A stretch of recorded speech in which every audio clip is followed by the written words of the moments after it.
Good morning, everyone. It is January the 20th, 2026. Wanted to come to you this morning and speak to you about being ready to receive what you've asked for. It is part of the Pitfalls to Purpose book that is on sale till the end of January, as God has told us to put it out at cost through the holiday seasons, and was extended till the end of this month. So let's jump right into it. Okay? There's a difference between wishing for a thing and being ready to receive it.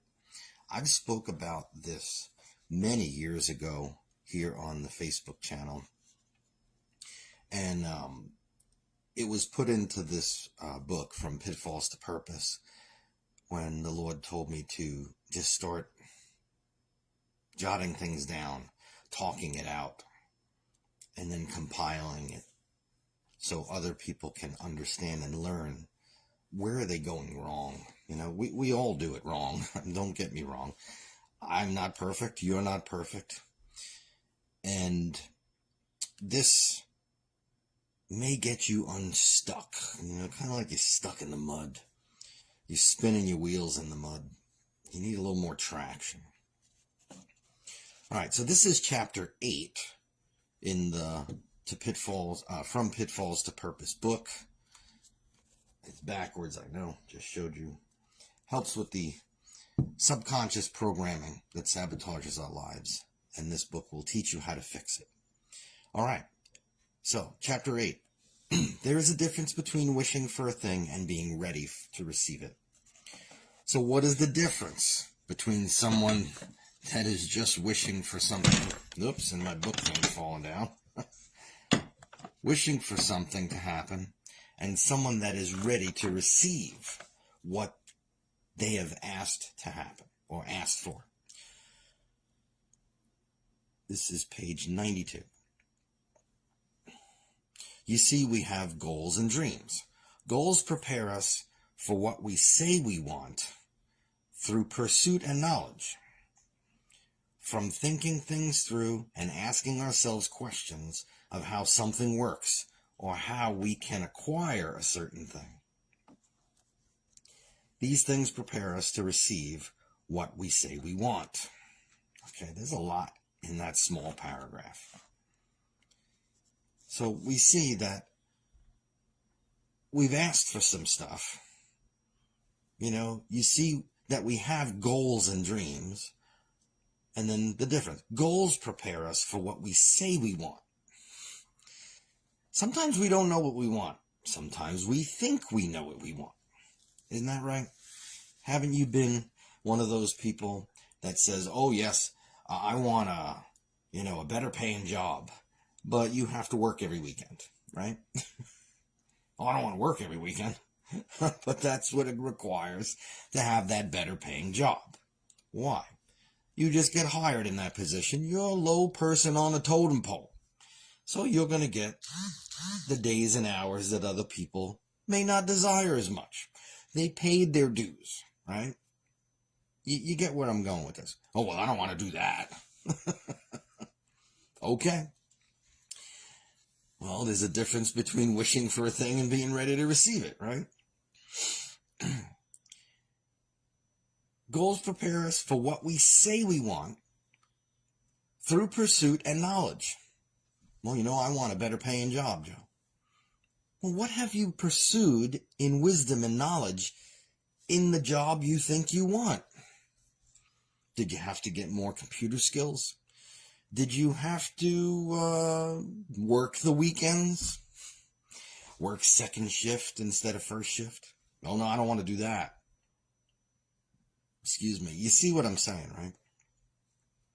From thinking things through and asking ourselves questions of how something works or how we can acquire that certain thing. We have to ask ourselves these questions. These things prepare us to receive what we say we want. Sometimes we've gotten what we thought and we said we wanted, right? Have you gone through that in your life? I know I have. And then I've attained it. And then I was like, man, that's not really what I wanted. You ever ask God for something? Let me say it right. You ever demand God give you something? Oh Lord. Oh, let that lady at the church or at work see how successful I am and how debonair I might be, and and then you get that relationship. Works with the guys too, ladies. I'm not picking on you. Oh, he's so debonair, right? I've heard more times than I want to repeat, honestly, of ladies saying, oh, he's a really good provider, Joe. Because they were afraid of money. And some of them even got married to these gentlemen. And he was a deadbeat. He put on the persona, hey, look at me, I'm so nice. I'm so good. He might have a very expensive car, but he doesn't own it. Okay, he owes 3 back payments on it. But you're not knowing that, right? Oh, he lives in this big fancy house. I just saw a regular TV series last night. Guy's trying to acquire a really rich guy's land. It's Yellowstone is the name of the series. I never watched it before, but I started watching it just recently. And there's this one wealthy guy who wants to clean out the Dutton family. I want his ranch. Rich folks are always jealous of each other. They got to be better, than everybody else. The man has 2 mortgages on his mansion. The guy is broke. But it looks like he's doing all right. You see my point? Sometimes we get what we think we wanted, but we don't. Once we get it, we figure out, no, that's not what I wanted, right? That's why I said these things prepare us to receive what we say we want. Okay, that's just the first paragraph. It's only a couple pages. Let's see if we can get through it. Wishing, on the other hand, is just that without anything being pursued, without acquiring the knowledge of how to attain what we are wishing for. If I just wish someone would be different, does that make them change because I wished it? Of course not. I am sure you can relate to this, because we've all been there in our lives, wishing someone would be different, sometimes even praying our eyes out, but to no avail. Boy, God knows I've done that. I banged my head against the wall. It's probably why I'm bald. So we must be ready and prepared like a soldier going to battle to serve in the army. I served in the army 10 years. I went in as a young man and went to basic training. I had to go through lots of different training. They taught me how to walk. They taught me how to respond to them. They taught me how to make my bunk and wax the floors. They taught me how to march. They taught me how to operate many different weapon systems, communication radios, medical procedures, and first aid, driving many different kinds of vehicles, etc., etc. Right? So when I was sworn into the U.S. Army that first day, was I a soldier? Not even close. Not even close. I just had a desire to become a soldier. What I thought I wanted, right? And that desire led me down a path of learning and acquiring knowledge and discipline. Learning a whole different way of living compared to my civilian life. So see, we got to change, my friends. We have to prepare ourselves. You don't just go throw vegetable seeds on your lawn, do you? I mean, you wouldn't dream of doing that, because that's just crazy. That's not how it works. We all kind of instinctively know things, right?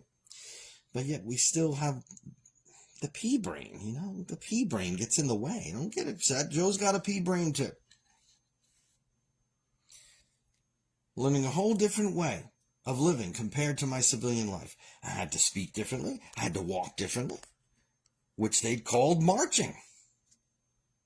And anyone, Had to walk differently, which they called marching. Any ex-military people in the house today, it says. 9 to the front and 6 to the rear. That's the way we do it here. If you were ever in the military, you know what I'm saying. It's how you move and swing your arms when you're marching. I'm even doing it with my thumbs. You tuck your thumbs into your fingers. They teach you specifics. Everything is specific. The way they said to do it, we had to learn. Remember that marching cadence teaching you how to march and how to swing your arms when marching? Boy, that's a long time ago now for me. A whole 37 years from the printing of this book last year. I couldn't be called a soldier because I swore into the U.S. military, for I was not trained. I was not trained. I had much learning to do, much changing to do. I even had to change the way I thought. Go figure, huh? Forgive me, the book, it's a hardcover book. It's brand new, and I got it in my book stand with the clamps on it. And I got to keep moving it, or it's going to flop out of the stand again. I had much to learn, much changing to do. I even had to change the way I thought. So you see, I've seen many people in my life who told me they were in the military, but they didn't even pass basic training. Now, I'm not knocking them, but they were not a soldier or an airman, etc. You get my point? Why? Because they didn't make it through the training. They didn't change. They couldn't adapt. Maybe it was a medical condition. You know, I'm not knocking anybody. So you see, becoming ready for a thing means there's work to do. We have to pursue wisdom and knowledge to be successful at things. Now, we don't have to know everything about it, mind you. But as Bob Proctor will tell you, he was a very successful businessman. As Bob Proctor would tell you, he didn't know how he was going to succeed in the great goals that he had set for his life when he started out. He didn't have the whole plan figured out. This is what Bob Proctor would say. Just keep walking in that direction and pursue your goals, and people will show up to help you. That is so true. Okay? It's so true. You will acquire wisdom in your pursuit of a thing. That specific goal and dream, right? If you're doing the work. I love that because it makes it plain and simple that we have something to do, but we don't have to do it all because we don't even know what to do sometimes. And alakazam, someone shows up. I experienced this while building my little 10 by 20 cabin. I didn't know how I was going to get the walls put upright when it was just me and another person building this structure. For the walls were way too heavy for 2 people to lift. Lo and behold, one weekend, a man named Gary started clearing a lot for his little piece of heaven. We went over and spoke to one another, and he was asking me how I was going to erect the walls. I told him I didn't know yet, as it was just me and one other person building it. Now, you see how I said this here. I didn't know yet. That means I was pursuing. I was trying to figure through what I can do. And I remember that. I made little stick figures. And I was going to make a support system out of lumber. And I had a winch on my Jeep at the time. And I was going to put a pulley system on it so I can, raise the walls without killing anybody, because it was just too heavy to lift. So I didn't know yet.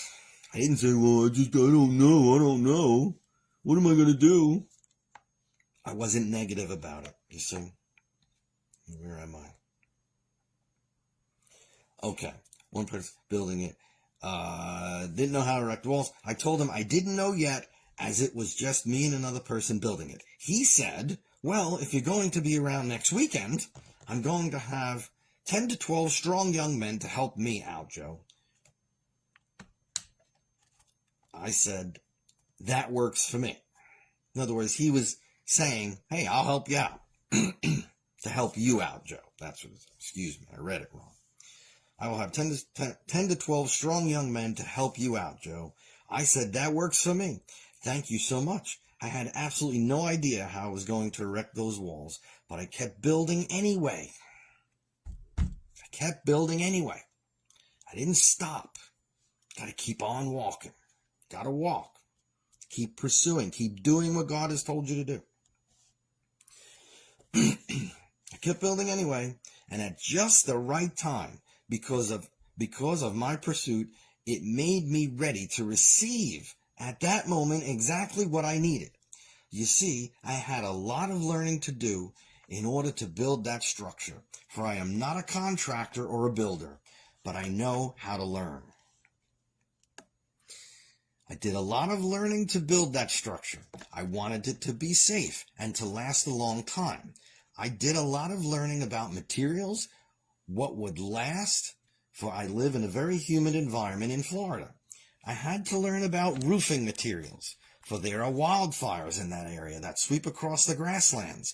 So I didn't want to put shingles on the roof because they would burn my house down from the embers of the wildfires. Well, I had never put on a metal roof before, but I pursued knowledge, for it had been a goal of mine building this cabin since I was a young man, to build a place from the ground up myself. Truly. Then on the other side of it, you have people that have wishes, okay? Those were the goals and how to attain your goals. Now we have the people that just have what Joyce Myers would call wishbone instead of backbone, right?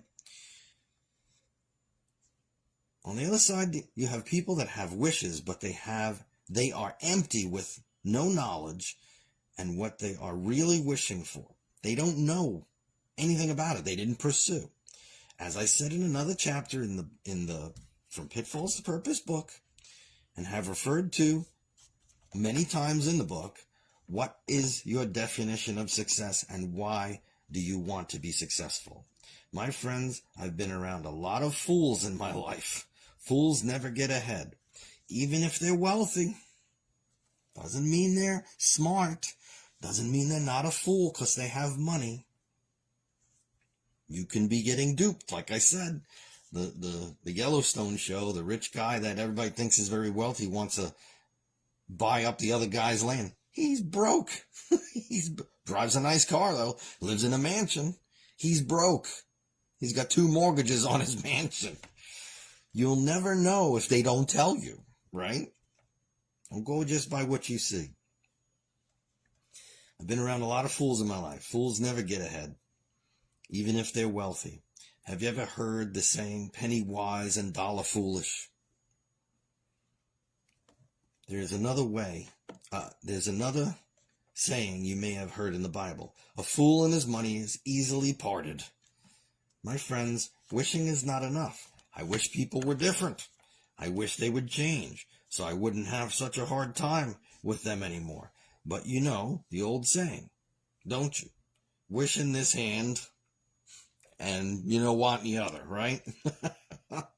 And see which one gets filled first. My friends, there's a big difference between wishing for a thing and being ready to receive that thing. No one is ready for a thing until they believe they can acquire it. That's number 1. You got to believe you can acquire it. First thing. What does the Bible say? Don't let any man asking God anything with any doubt in his heart, it shall not be given unto him. Okay? It's just that simple. The state of mind must be belief, not hoping or wishing. So what must we believe? We must believe that as we walk in pursuit of our goals and keep our thoughts focused on those goals, we will find the answers. They will come to us when we need them. Just like the man Gary helping me with my little 10 by 20 cabin out in the middle of nowhere. The state of mind must be belief. Open-mindedness is essential. Closed minds will not inspire faith, courage, or belief. They will not inspire faith, courage, or belief. Open-mindedness means being consciously aware of your pursuit, not just pie-in-the-sky dreams and wishes, which will get you folly. Failure comes many times because of lack of preparation, because we are just wishing, but we don't even know why we're wishing to do something or have something that we're wishing for. Remember what I referred to, another chapter in the book. What is your definition of success, and why do you want to be successful? I refer to this in the chapter. What is your okay.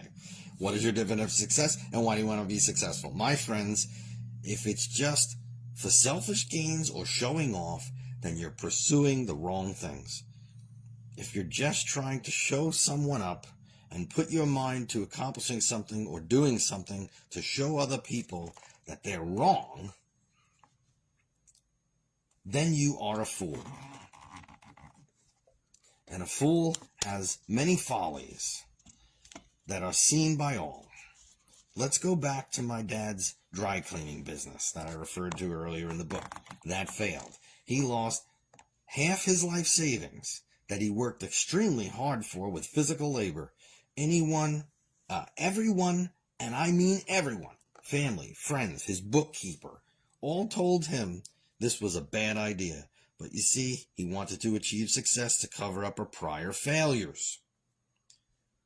All it really did was create another failure and another deficit in his life.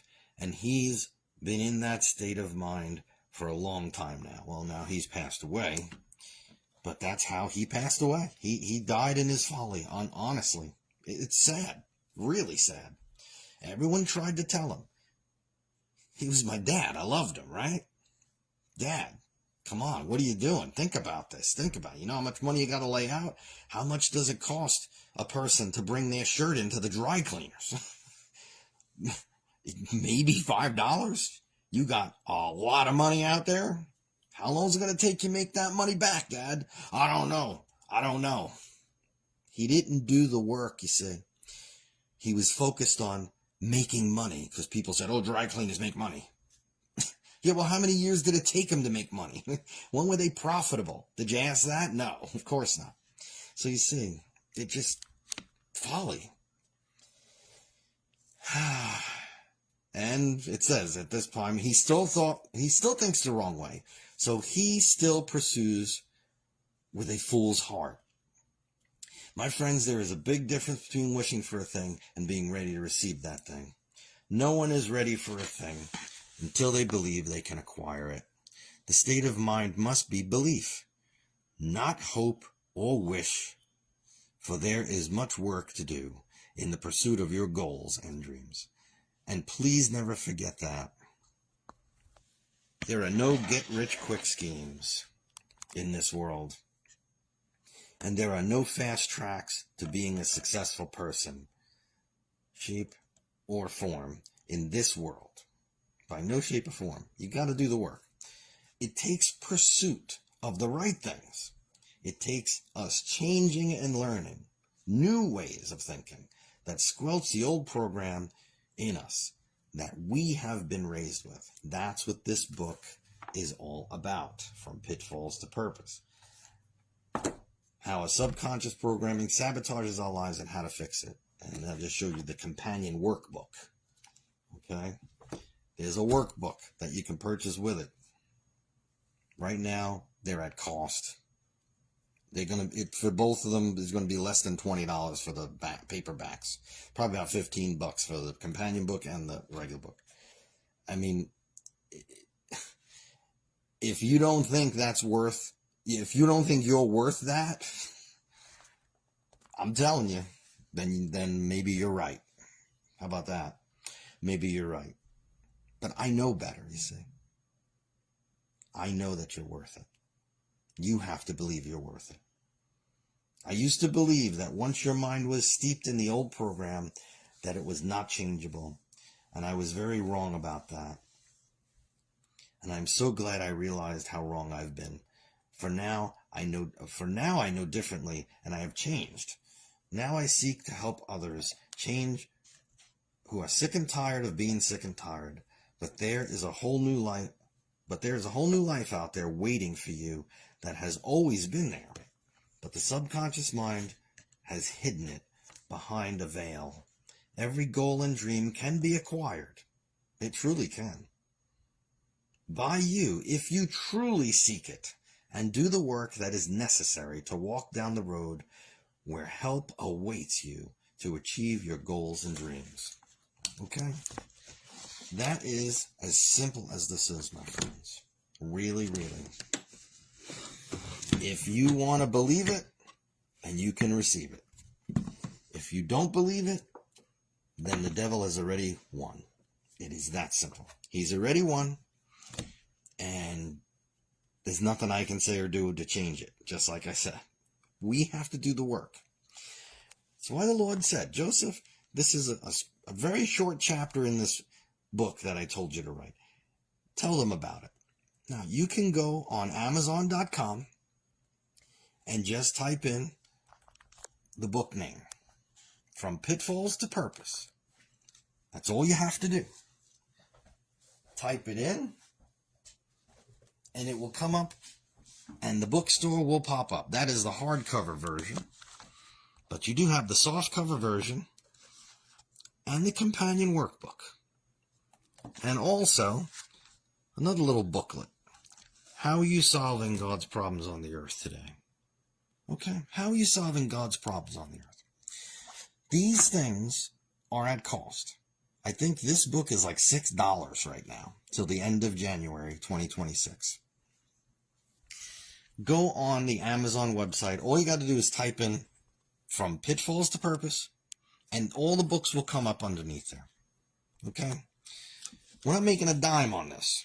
They're at cost. Now, money still goes out to ministries.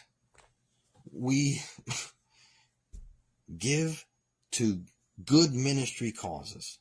We do. Just because there's no money coming in from the book sales doesn't mean that the tithing and offering has stopped in our ministry. That's not how it is. Okay? We would like to invest these books at cost into your lives.